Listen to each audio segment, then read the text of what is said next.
자, 다섯 번째, 부동산의 이중매매입니다. 자, 의의부죠. 자, 갑이 을에게 부동산을 매도했습니다. 근데 등기를 해주고 있지 않은 상태에서 이를 또다시 병에게 매도하고 그 병 앞으로 등기를 해주는 것을 뭐라 한다?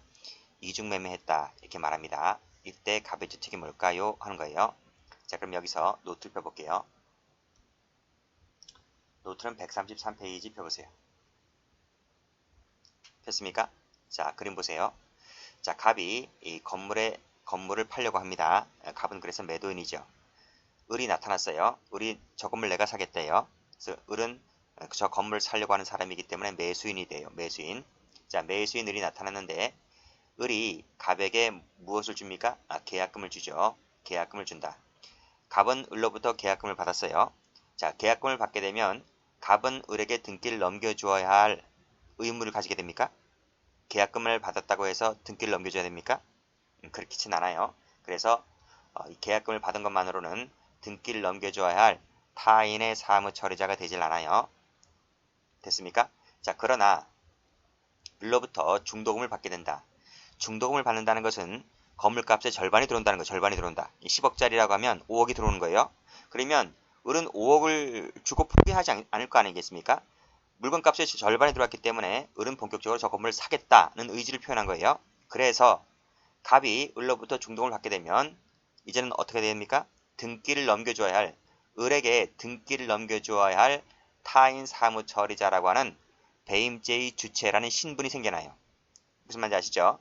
등기를 해줘야 되는 거예요. 등기를 해줘야 할 의무를 지고 있단 말입니다. 그런데 병이 나타나요. 병이 나타난다. 내가 사겠다는 거예요. 내가 돈을 더 줄 테니까 나한테 팔라고 하는 겁니다. 그래서 역시 마찬가지로 병이 갑에게 계약금을 주죠. 계약금을 받았다고 해서 갑은 을을 배신때리는 것이 아니에요. 내가 팔기 싫으면 계약금에다가 위약금죄로 받은 것만큼을 돌려주면 되는 거예요. 그리고 계약을 해지시키면 되는 거예요. 그래서 계약금을 받은 것만으로는 배신 때렸다라고 볼 수 없는 거예요. 자, 그런데 중도금을 받게 되면 얘기는 달라져요. 중도금을 받게 되면 역시 마찬가지로 저 건물값의 절반이 들어왔기 때문에 그때는 이 갑이 후매수인 병으로부터 중도금을 받게 되면 이때 바로 제1매수인 을에 대한 배임죄는 시작되었다라는 겁니다. 그래서 이 중도금을 받게 되면 배임죄는 착수가 되는 거예요. 착수. 그리고 나서 잔금을 치르게 되면 갑이 병에게 등기 등을 하게 되는데 이 등기, 이전 등기를 하거나 또는 가등기나 전세권이나 근저당을 설정할 수 있잖아요. 이 병이 그 개인일 수도 있지만 은행일 수도 있잖아요. 그렇죠? 그러니까 은행을 담보 잡혀가서 대출받을 수도 있잖아요. 그래서 갑이 병에게 등기 등을 하거나 담보권을 설정하게 되면 이때 을에 대한 배임죄는 끝났다 하는 거예요. 그래서 기수가 되는 거예요. 기수가 된다. 정리가 되시나요? 다시 한번 정리할게요. 제1매수인 을로부터 계약금을 받은 것만으로는 타인 사무처리자라는 신분이 생겨나질 않는다. 그러나 물건의 절반값에 해당하는 중도금이 들어오게 되면 등기를 넘겨주어야 할 타인 사무처리자가 된다. 근데 제2매수인이 나타나서 중도금 등을 받게 되면 을에 대한 배임죄는 착수가 되고요. 등기 등을 넘겨주게 되면 배임죄는 기수가 된다. 여기까지 이해되시나요?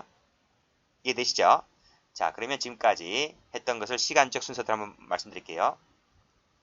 제2매수인 을로부터 계약금을 받은 것만으로는 타인 사무처리자라는 신분이 생겨나지 않는다 말씀드렸습니다. 그러나 중도금을 받게 되면 타인 사무처리자라는 신분이 생겨난다 그랬어요. 두 번째, 제2매수인으로부터 계약금을 받은 것만으로는 착수가 되지 않고 중도금을 받게 되면 배임죄는 시작되었다. 그리고 그 사람에게 등기를 넘겨지게 되면 배임죄는 기수가 된다. 여기까지 되시죠? 그쵸? 자, 여기까지 한번 볼게요. 자, 다시 한번 교재 와보세요. 매도인의 죄체. 자, 소유권 이전에 필요한 매도인의 등기 협력 의무는 매수인의 재산 보호를 본질적 내용을 하는 타인 사무가 된다. 앞에서 배웠지? 자, 끊고 문제는 언제부터 이 등기 협력 의무가 발생하는가의 문제입니다. 됐습니까? 자, 그러면 파란색 펜 들어보세요. 계약금만 수령했을 때에는 계약금만 밑줄 그으시고 X. 언제든지 계약금의 배액을 지급하고 계약이익 해제가 가능하다. 이게 민법에 나와 있습니다. 따라서 계약금만 받은 것만으로는 배임죄 주체가 될 수가 없다는 거예요. 자, 그러나 빨간색으로 중도금 동그라미. 중도금을 받게 되잖아요. 중도금 이상을 받게 되면 그때는 매매 계약을 일방적으로 해지할 수가 없기 때문에 그자에게 등기에 필요한 등기 협력 의무가 필요한 타인 사무 처리자라고 하는 배임죄의 주체가 된다. 됐습니까? 그래서 그 예를 한번 체크해 보세요. 중도금을 수령한 이후에 이중매매했다든지 가등기 전세권 등을 설정했다든지 했을 때는 배임죄가 된다는 거예요. 자, 그 다음 이중매매가 되려면 이 제1차 매매 계약은 유효해야 돼요. 유효해야지 이중매매가 나올 수 있는 거예요. 제1차 계약이 무효라면 이중매매라는 법리는 없는 거예요. 자, 따라서 매도인이 제1매수인으로부터 중도금을 수령했다 했을 때 그 매매 계약이 선량한 풍속에 반한다. 반자 세모. 그 다음에 통정 허위다. 세모. 법률 규정에 의해서 당연 무효다. 세모. 그 당연 무효다는 것이 우리가 전 시간에 설명을 드렸는데 예를 한번 적어 놓으세요. 토지, 거래, 허가구역, 네, 토지거래. 토지거래. 이거는 당연 무효입니다. 그래서 여기서는 물권적 효력, 채권적 효력도 다 부정되기 때문에 이 법률 행위는 무효이기 때문에 이중매매라는 법리도 없고 따라서 배임죄라는 성립도 없는 거예요. 뒤에 나올 겁니다.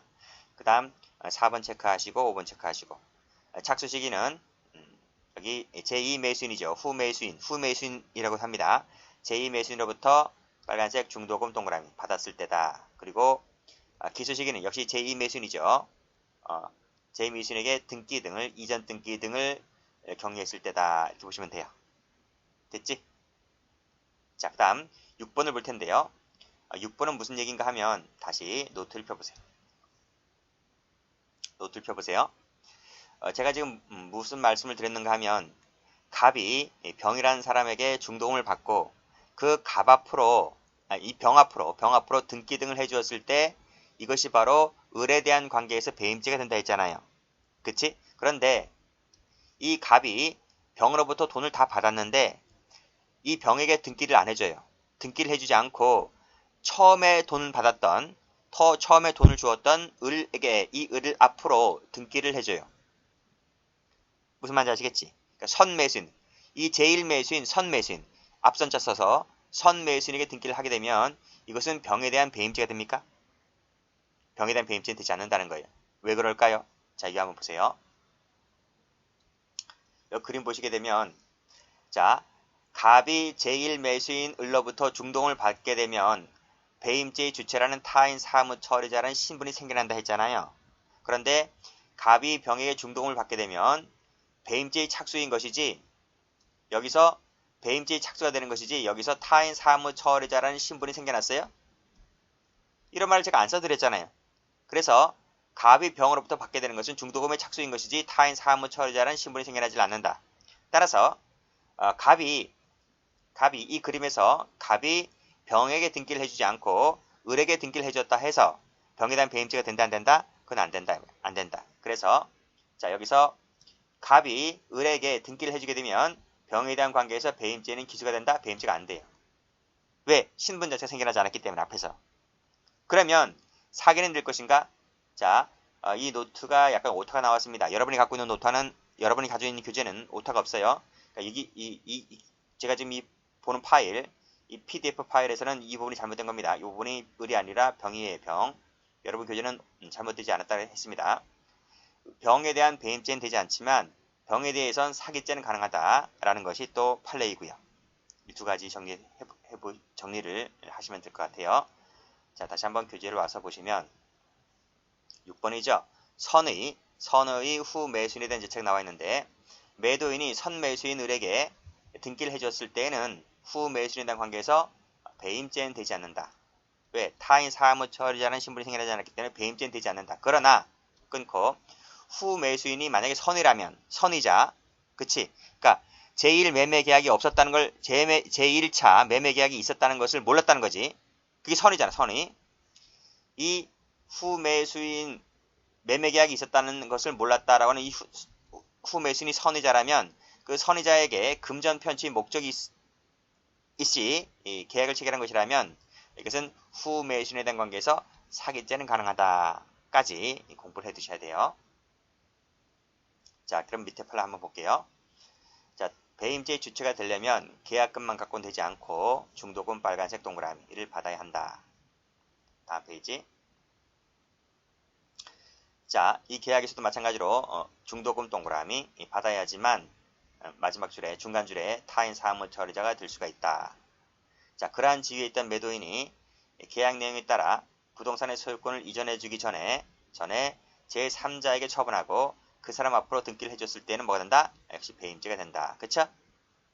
그치? 여기까지 끊고 여기까지가 이제 우리가 배웠던 거예요. 자, 이러한 법리는 부동산 교환 계약에서도 마찬가지다는 거예요. 역시 이 교환 계약에서도 역시 중도금 동그라미가 지급된 것과 마찬가지로 그 교환 계약이 본격적으로 이행되는 단계에서는 역시 배임죄의 주체가 된다는 거예요. 됐습니까? 올라가 보시면 갑은 자신의 토지와 을 소유 토지를 교환하는 내용의 계약을 체결하였는데 을은 교환 계획에 따른 금전 지급 의무를 다하였다. 돈은 다 주었다는 거예요. 돈은 다 주었음에도 불구하고 이 법무사 사무실에 토지 이전 등기에 필요한 서류를 맡긴 후에 갑에게 서류를 맡긴 사실과 이를 찾아가는 내용의 통보까지 하였다. 그런데 갑은 이를 제3자에게 처분했다. 배신했지. 그치? 배임죄가 된다는 판례입니다. 자, 됐고. 자, 밑에 판례는 별표치요. 별표다. 전 시간에 설명드린 바 있습니다. 자, 파란 편 들어볼까요? 자, 토지거래 규제 구역 내에 있는 토지라 그랬습니다. 내자 세모 치시고. 그치? 여기는 토지거래를 맡아야 되는데 토지거래 허가를 맡아야지 유효가 되는 것인데 허가를 받기 전에는 전자 세모 치시고 어떠한 물권적 효력도 밑줄 X, 채권적 효력도 밑줄 X 발생하지 않는다. 하게 되면 전부 다 무효 처리합니다. 따라서 가로 2번 규제구역 있는 내의 토지를 매도하였다. 내자 세모 치시고 근데 허가를 받은 바가 있대요? 허가를 맡은 바가 없대요. 없다면 소유권 이전 등기에 필요한 협력 의무가 생겼다고 볼 수가 없고 왜요? 물권적 효력, 채권적 효력 모두 무효시키기 때문에 협력할 의무가 없고 역시 마찬가지로 배임죄의 주체도 생겨나질 않는다. 무죄다. 이런 말이 올라가 볼게요. 갑은 국토위원관리법상의 토지거래 허가구역 내다. 내자 세모 치시고 계약금 중도금을 받았다. 이게 무슨 말이지? 이게 채권적 효력이라는 거예요. 채권적 효력. 근데 이것이 땡땡 무효라는 거예요. 무효. 자, 밑에 줄 보시게 되면 적극적으로 이직매매를 권유하여 을로부터 위 토지를 이중으로 매수한 다음 앞으로 소유권 이전 등기를 격려하였다. 이전 등기 격려했죠? 이건 뭐라 불러요? 물권적 효력 이라 하는데 그치? 땡땡 이것도 무효다. 이런 말이 됐습니까? 토지거래 허가를 맡으면 전부 다 유효가 돼요. 근데 허가를 맡지 않았기 때문에 전부 다 무효이다. 그래서 이중매매라는 법리도 존재하지 않는다. 왜요? 채권적 효력, 물권적 효력 전부 다 무효니까. 됐죠? 자, 다음 페이지 한번 갑니다. 자, 배임죄 주체가 되는 판례를 한번 볼게요. 빨간색 펜 들어보시고. 자, 1번에서 중도금 동그라미. 중도금 받았지? 그럼 뭐가 돼요? 타인 사무 처리자라는 배임죄 주체라는 신분이 생겨나게 되는 거예요. 자, 밑에 2번도 중도금 동그라미. 3번도 중도금 동그라미. 4번에 소유권 이전 등기 등을 격려하기 이전이라 했지? 격려하기 이전이란 말이 중도금 잔금을 받았다는 거예요. 중도금이나 잔금을 받았다는 겁니다. 자, 그 다음 5번도 협력할 의무가 있다 했으니까 협력할 의무가 있다는 말은 함부로 쓰는 말이 아닌데 계약금 받았다는 것만 갖고는 협력할 의무가 생겨나지 않습니다. 중도금 이상을 받아야지만 협력할 의무가 생겨나는 거예요. 그 다음 6번도 중도금 얘기 나와 있지? 7번도 중도금에 가름하여 중도금 나와 있지? 가름하여 뭘 받았대요? 소유권 이전 등기에 필요한 이 서류를 모두 받았다. 이런 말이에요. 그러면 역시 배임죄의 주체라는 신분이 생겨나는 겁니다. 다시 올라가서 어떻게 했다는 거지? 검은색 펜 들어보시면 중도금까지 받았는데 이를 제3자에게 처분했다. 뭐가 됩니까? 배임죄가 되죠. 그 다음 2번도 중도금 받았는데 다른 곳에 타에 역시 근저당권 설정 등기를 해줬죠. 배임죄가 되죠. 3번도 제3자 앞으로 근저당을 설정해 주었다. 배임죄가 되죠. 이런 거 다 필요 없어요. 필요 없는 누구 앞으로 뭐뭐 해두었다. 다 필요 없어요. 자, 그 다음 4번도 보시면 제3자 앞으로 뭘 해줬습니까? 그 대상을 설정해줬죠. 배임죄가 됩니다. 역시 5번도 제3자 앞으로 가등기를 해줬다. 배임죄가 되고요. 자, 6번 무허가 건물이죠. 무허가 건물을 인도할 의무를 부담하는 양도인이 중도금까지 받았음에도 불구하고 제3자 앞으로 뭘 해줬습니까? 중도금을 받았다. 그럼 뭐가 됩니까? 착수가 되죠. 착수. 자, 그 사람 앞으로 무허가 건물을 인도를 해주게 되면 배임죄는 기수가 됩니다. 됐지? 자, 그 다음 7번도 보시게 되면 중도금 등을 가름해서 이런 것을 모두 받았었는데 밑에 보시면 양도인이 양도부동산을 제3자 앞으로 등기를 해주게 되고 이전 등기를 맞춰줬다면 기수가 되는 거죠. 됐습니다. 다음 8번 명인 방법도 실시하지 아니한 채 이미 매도한 임목이다. 그치? 이미 매도했다 했습니다. 매도했다. 임목이라고 하는 것은 등기를 해둔 나무를 임목이라 합니다. 그런데 어떻게 했어요? 다른 곳에 매도했기 때문에 배임죄가 되는 거죠. 자, 9번도 보시게 되면 협력할 의무가 있다는 말도 중도금 이상을 받게 되면 협력할 의무가 있다는 말을 쓰게 됩니다. 그치? 근데 제3자 앞으로 등기를 해주게 되었기 때문에 배임죄가 돼버리죠. 그쵸? 해줬다면 배임죄는 기수가 돼버립니다. 자, 그것이 후에 말소되었다. 가로 열고 닫고 하더라도 빠꾸 후지는 없다 했어요.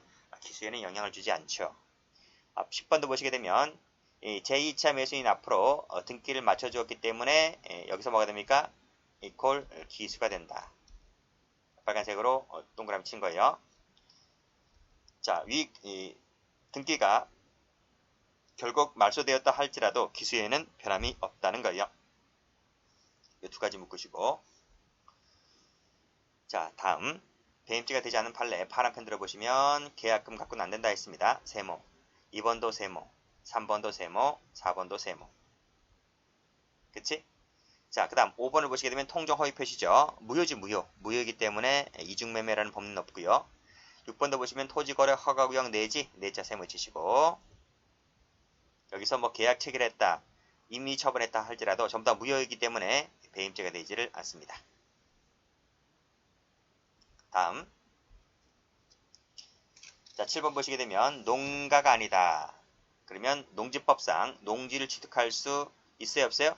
농지를 취득할 수가 없어요. 세모. 무효라는 거예요. 무효. 그래서 이 이자가 그 농지를 제3자에게 이중양도했다 할지라도 이건 법적으로 처음부터 무효이기 때문에 이중매매라는 법리도 승인하지 않는다. 8번도 보시게 되면 중간에 자경, 자양할 의사가 없었다. 그치? 없었던 매매 세모 치시고 역시 농지개혁법상 무효이기 때문에 이중매매라는 법리는 존재할 수가 없는 것이고요. 9번이 중요하죠. 9번 펼 쳐보시면 자, 선매수인 세모 치시고 후매수인에게 등기해 준 것이 아니라 선매수인에게 등기를 해줬다면 배임죄가 되지는 않는다. 그치? 배임죄가 되지 않는데 뭐는 가능하다? 사기는 가능하다고 말씀드렸어요. 그 선매수인이라는 사람이 2번 별로 중요하지 않는데 분양 전 이 전 금융기관 이것이 선매수인 되는 겁니다. 이 금융기관에게 근저당권 설정 등기를 해줬을 때는 역시 마찬가지 논리로 배임죄가 되지를 않죠. 자, 다음 악의 후매수인에 지쳐보겠습니다. 자, 이거 노트 한번 펴보세요. 노트 펴보시면 명신탁 할 때 그림하고 똑같아요. 명신탁 그림과. 자, 갑이 있고 을이 있고 병이 있어요. 을은 선매수인, 병은 후매수인. 그래요. 지금 후매수인이니까 누굴 얘기하는 거지? 이 병을 얘기하는 거예요. 이 병을 얘기하는 거예요. 근데 후매수인이 악의라는 거예요. 악의. 자, 그런 전제하에서 한번 볼게요. 자, 이 병이 갑에게 계약금, 중도금, 잔금을 주고 이전 등기를 받았어요. 그러면 이 병이란 사람은 이전 등기라면 소유권을 취득합니까? 담보권이라면 담보권을 취득합니까? 라는 것인데 여기서 판례 뭐라 하냐면 이 병이 후매수인 병이 갑으로부터 등기를 경려받았을 때 이 병은 선악불문하고 유효하게 소유권이나 담보권을 취득한다. 즉 이 앞에 자기 앞에 매매계약을 체결했다는 이러한 사람이 있다는 존재를 알았다 하더라도 단순히 병이 알 수도 있지 뭐. 그치? 동네 사람으로부터 알 수도 있지. 자, 알았든 몰랐든 간에 어쨌든 유효하게 소유권이나 담보권을 취득을 한다. 그러나 매도인은 갑은 일단 배임죄가 되잖아요. 그치? 이 매도인의 배임 행위에 적극 가담해서 자기 앞으로 등기를 하게 된 것이라면 그때는 병하고 갑이 짜고 한 것이기 때문에 그때는 배임죄의 공범이 된다. 아시겠죠? 다시 한번 정리할게요. 이 병이란 후 매수인이 갑으로부터 등기 등을 격려받았을 때 그것이 단순히 선악불문하고 죄가 되지 않아요. 유효하게 소유권 담보권을 취득하게 되지만 단순히 알았다는 것에 그치는 것이 아니라 매도인과 짜고 자기 앞으로 등기를 하게 되었다면 그때는 배임죄의 공범 처리가 된다. 됐습니까? 그리고 이 땅이나 건물은 소유자인 갑으로부터 직접 받은 것이기 때문에 작물이 될 수가 없어요. 그래서 작물 취득은 되지 않아요. 여기까지 보시면 명의신탁 페이지 가보시면 왼쪽에 나와있지? 그 페이지랑 똑같을 거예요. 다시 교재 와보시게 되면요. 자, 배임죄 여부인데 후 매수인이 단순히 알았다는 것만으로는 부족하고 그 배임 행위에 적극 가담했을 때 안에서 배임죄의 공범 처리가 가능하다. 판례 봅니다. 판례를 보시면 네 번째 줄권이시고 2번 판례도 두 번째 줄권이시고 됐어요? 자, 한번 가볼게요. 자, 세 번째 줄 보시게 되면 배임죄의 지책을 묻기 위해서는 단순히 알았다는 것만으로는 부족하다. 2번 판례도 단순히 편승했다는 것만으로는 부족하다. 그랬습니다. 빨간 펜 들으시고요. 교사하거나 기타 방법으로서 적극 가담 빨간색 동그라미 했을 때 안에서 공범 처리가 된다. 2번도 교사하거나 전 과정에 관여하는 것처럼 적극 가담 동그라미 했을 때 안에서 배임죄의 공동정범이 된다. 됐지? 자, 다음 페이지입니다. 공범 문제. 자, 이 법리는 총론 교재에 가서 33조 본문 할 때 그때 다시 한번 설명하고요. 그때 자세히 설명하고요. 여기서 보시게 되면 세 번째 줄 보시게 되면 매도인과 공모하여 임차인 명의로 등기를 마쳤다라고 했을 때 그때 임대인의 배임행위 적극 가담했다라고 보는 것이기 때문에 배임죄의 공범이 됩니다. 됐습니까? 공모 동그라미. 그 공모 내용이 이 색깔 칠해놨지?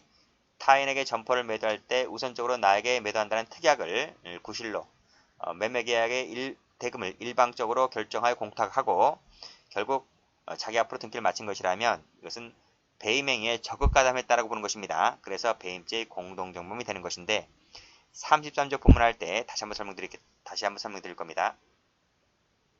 자, 그러나 판례 1번을 보시게 되면 후 매수인이 단순히 알았다는 악의만으로는 배임죄의 공범 처리가 되질 않습니다. 자, 작물죄 부분 보시게 되면 말씀드렸죠. 소유자로부터의 취득은 작물이 될 수가 없다 말씀드렸습니다. 그래서 첫 번째 판례 보시게 되면 매수인 갑에게 등기를 해야 할 의무가 있는 소유자 파란펜 세모 등기를 격려해 줬을 때 작물이 될 수가 없다. 그러나 배임은 가능하다는 겁니다. 어쨌든 작물은 아니다. 자, 다음 동산 이중매매 제2거 별표. 자, 동산 같은 경우에는요. 타인 사무라는 것이 없고 오로지 자기 사무밖에 없어요. 여기는 등기가 없잖아요. 부동산은 등기가 있기 때문에 타인에게 등기를 취득하게 할 그 타인 사무를 갖고 있지만 동산은 등기가 없기 때문에 물건을 건네주면 끝이거든요. 그래서 이것은 물건을 건네주는 것은 자기 사무이지 타인 사무가 될 수가 없다. 따라서 중간을 보시게 되면 동산 매매 계약에 있어서 동산 세무 치시고 매도인의 목적물을 매수인에게 인도하지 않고 다른 곳에 처분했다 할지라도 배임죄가 된다 안 된다? 타인 사무라는 것이 없기 때문에 배임죄가 되지는 않는다는 거예요. 읽어보시게 되면 인색이 나와있지. 인색이가 동산이잖아요. 중도금 받았다는 얘기 나올 겁니다. 그렇다 하더라도 이중매매라는 법리는 없다는 거예요. 다음 페이지 갑니다. 파란 펜으로 나왔네요. 인색이 세무. 그래, 중도금 이상을 받았다 할지라도 타인 사무가 되지 않아요. 자기 사무이기 때문에 무죄다. 이렇게 봤습니다. 자, 이중저당입니다. 자, 이중저당도 이중매매랑 법리가 똑같아요. 자, 갑이 을로부터 금전을 차용하고 1번 저당권을 설정해주기로 약정을 했는데 등기가 되어 있지 않았음을 이용해서 다시 병으로부터 돈을 빌리고 그 사람 앞으로 등기를 해주는 것, 1번 저당권을 잡아주는 것, 이것이 이중저당이다 라는 겁니다. 같은 논리로 판례는 뭐라 그래요? 배임죄다 이렇게 보고 있어요. 자, 밑에 판례. 피해 은행으로부터 1순위 근저당을 설정해주기로 약정을 했잖아요. 그치? 근데 그 P은행이 해주지 않고 삼성생명에게 해줘요. 그리고 삼성생명에게 1순위를 해주게 되면 P은행을 배신 때린 거잖아요. 그쵸? 그래서 배임죄다. 이런 말이에요. 그리고 밑에 팔려 보시면 은행에 대해서 1순위를 해주겠다 했잖아요. 그렇게 약정을 했잖아요. 근데 1순위를 해주지 않고 2순위를 해줬다는 겁니다. 순위가 밀렸지? 손해가 났지? 배임죄가 된다는 논리가 돼요. 자, 그 다음 업무상 배임죄는 됐고요. 여기까지 하겠습니다.